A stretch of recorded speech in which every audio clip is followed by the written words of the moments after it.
হেফাজত করেন, যারা ধৈর্য ধারণ করে আল্লাহ পাক রব্বুল আলামিন তাদের হেফাজত করেন। আর যারা তাদের লজ্জা স্থানের হেফাজত করে আর জবানের হেফাজত করে তাদের জন্য প্রিয় মুহাম্মদ রাসূলুল্লাহ সাল্লাল্লাহু আলাইহি সাল্লাম জান্নাতের জামানত নিয়েছেন। মাইয়াজমানু লিমা বাইনা লাহইয়াইহি ওয়া মা বাইনা ফাখিযাইহি, যেই ব্যক্তি এই দুটি ঠোঁটের মাঝখানের আর দুই রানের মাঝখানের জিম্মেদারি নেবে, দায়িত্ব নেবে, জামানত নেবে, আযমানুল্লাহুল জান্নাত, তার জন্য আমি জান্নাতের জামানত নেব, নবী করিম সাল্লাল্লাহু আলাইহি ওয়াসাল্লাম বলছেন।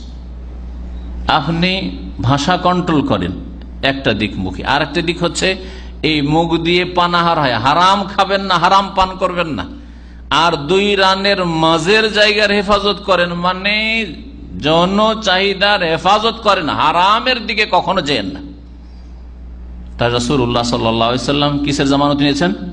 জান্নাতের দায়িত্ব নিয়েছেন, আযমানুল্লাহুল জান্নাহ। এ হচ্ছে আপনার সৎ হওয়ার আর সতীত্বের আর পাপমুক্ত থাকার ফজিলত, ফায়দা। আল্লাহ পাক রব্বুল আলামিন যেন আমাদেরকে সৎ চরিত্র গঠনের তৌফিক দান করেন। আমাদের দেশে মুসলিম সমাজের লোকেরা হিন্দুদের পাশাপাশি বসবাসের জন্য সতীত্বের বিষয়টি শুধু মহিলাদের সাথে খাস করে দিয়েছে। আরে বাপরে, নিজের স্ত্রীকে খুব সতী দেখতে চায়, নিজের স্ত্রীকে খুব সতী, আমার স্ত্রী সতী, আমার স্ত্রী সতী নয়।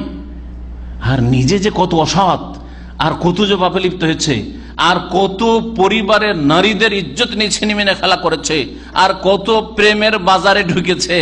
ওগুলো কি করেছে তুমি? ওগুলোর বদলা পাবে না, ওগুলোর শাস্তি পাবে না দুনিয়াতে, আখিরাতের আগে। তুমি কারো মা বোনের ইজ্জত নিয়ে খেলা করবে তো তোমার স্ত্রীর ইজ্জত নিয়ে অন্য কেউ খেলা করবে, তোমার মেয়েদের ইজ্জত নিয়ে কেউ খেলা করবে, তোমার বোনদের ইজ্জত নিয়ে কেউ খেলা করবে, অবশ্যই হবে, অবশ্যই হবে। কামা তাদিন ও তুদান, আরবি প্রবাদ রয়েছে, যেমন কর্ম তেমন ফল, যেমন আপনি করবেন সেরকমই ফল পাবেন, এটা দুনিয়াতেও হবে। আর বাস্তব সত্য যেসব উজ্জ্বল দৃষ্টান্ত রয়েছে ব্যভিচারের গুনাহ থেকে বেঁচে থাকার, তার মধ্যে একটি হচ্ছে বুখারী মুসলিমের হাদিস। রাসূলুল্লাহ সাল্লাল্লাহু আলাইহি ওয়াসাল্লাম একদিন বললেন যে